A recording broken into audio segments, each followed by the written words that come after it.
Hay dos palabras que, al escucharlas, nos transportan de inmediato a una época de fe inquebrantable, pero también de una violencia brutal: cruzadas e Inquisición.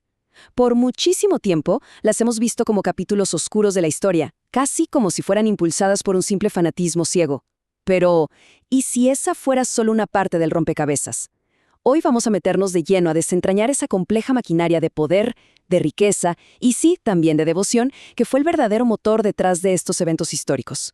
Y la pregunta que nos va a guiar en este recorrido es justamente esa: ¿cómo es posible que la devoción religiosa más sincera y profunda terminara enredándose de una forma tan, pero tan íntima con la ambición terrenal más cruda?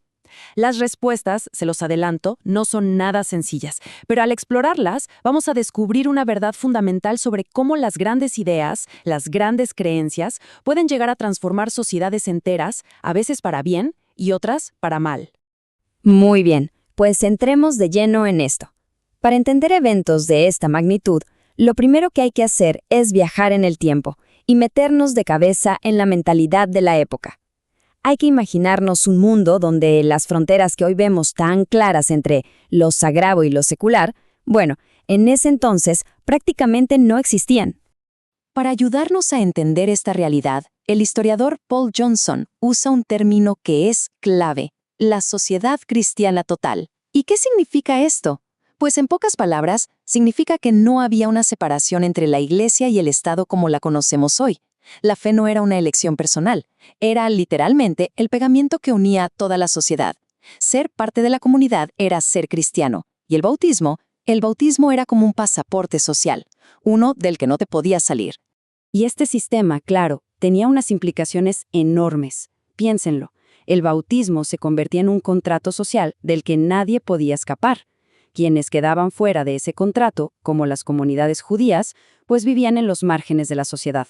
Eran tolerados, sí, pero sin derechos plenos. Y aquí viene lo más importante. En este mundo, no estar de acuerdo no era solo un pecado, era una traición. La herejía se veía como un ataque directo a la estabilidad del Estado, y por lo tanto, se castigaba con la máxima dureza. En un contexto así, de una unidad tan forzada, cualquier amenaza, ya sea que viniera de afuera o surgiera desde adentro, exigía una respuesta, una respuesta contundente. Y la primera gran respuesta a una amenaza que venía de afuera fueron precisamente las cruzadas. Escuchen con atención la fuerza de estas palabras del Papa Urbano II. Esto no era un simple llamado a la guerra, para nada. Era una oferta de salvación eterna, la remisión total y absoluta de los pecados. Para la mente de una persona medieval, esta era la motivación más poderosa que se podía imaginar. Era un llamado directo de Dios, que llegaba a través de su representante en la tierra. La devoción fue, sin la menor duda, un motor potentísimo. Miles y miles de personas respondieron, convencidas de que estaban sirviendo a una causa divina. Pero, ¿era esa toda la historia? ¿O había otras fuerzas, quizás un poco más terrenales, moviendo los hilos? Y aquí es donde vemos la dualidad fundamental de todo este movimiento. Por un lado, la promesa espiritual era innegable: luchar por Cristo, liberar Jerusalén. Pero por otro lado, como bien señala Johnson, las cruzadas también fueron, en la práctica, guerras de conquista. Para los nobles, representaban la oportunidad de conseguir tierras, títulos y riquezas. Para la gente común, como los siervos, el voto de cruzado ofrecía beneficios muy concretos, como protección legal contra los que les cobraban deudas. Piedad y provecho, siempre, siempre de la mano. Para que nos hagamos una idea de la escala de este fervor, que era tanto religioso como secular, pensemos en este número.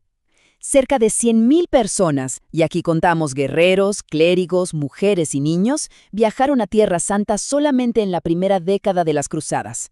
Fue, sin exagerar, uno de los movimientos de personas más grandes de toda la Edad Media, impulsado por esa mezcla explosiva de fe y ambición. Bueno, ahora pasemos de la amenaza externa a la interna. Si las cruzadas fueron la forma en que la sociedad cristiana total combatió a sus enemigos de fuera, la Inquisición fue el mecanismo que creó para purgar a los que consideraba sus enemigos de dentro. Y el punto clave para entenderlo todo es este: en un sistema donde la fe y el Estado son una y la misma cosa, la herejía no es una simple opinión diferente, Es una enfermedad social, es un cáncer que amenaza con corromper todo el cuerpo político y arrastrar a la sociedad a la anarquía total. Por lo tanto, erradicarla se convirtió en una prioridad de Estado. La justificación intelectual para esta persecución, de hecho, tenía raíces teológicas muy profundas. Paul Johnson la rastrea hasta nada menos que Agustín de Hipona, uno de los padres de la Iglesia. Al argumentar que el Estado podía y debía usar la fuerza para mantener la unidad de la fe, Agustín, sin saberlo, sentó las bases teóricas que la Inquisición usaría siglos después para justificar sus métodos. Entonces, ¿cómo funcionaba esta maquinaria? Pues lo interesante es que la Inquisición en realidad no inventó sus métodos. Lo que hizo fue adoptar las herramientas que ya usaba el poder secular. Como lo documenta Johnson, el uso de informantes y la tortura para obtener confesiones fueron prácticas heredadas directamente del sistema legal del Imperio Romano tardío. La lógica detrás era, la verdad, terriblemente simple. Si el Estado usa estas herramientas para sus fines, ¿por qué no podría la Iglesia usarlas para un fin mucho más elevado, como la salvación de las almas? Al dar un paso atrás y observar estos dos fenómenos históricos, las Cruzadas y la Inquisición, empieza a surgir un patrón muy claro, un legado complejo donde la piedad y el provecho están, una vez más, íntimamente ligados. Esta es la doble realidad que hemos estado explorando. Las cruzadas, que se presentaban como una guerra santa, fueron también, al mismo tiempo, una gigantesca empresa de conquista y colonización. La Inquisición, que se justificaba como una defensa de la fe, funcionó simultáneamente como una herramienta poderosísima de control social y político. Nunca fue una cosa o la otra, siempre fueron ambas a la vez.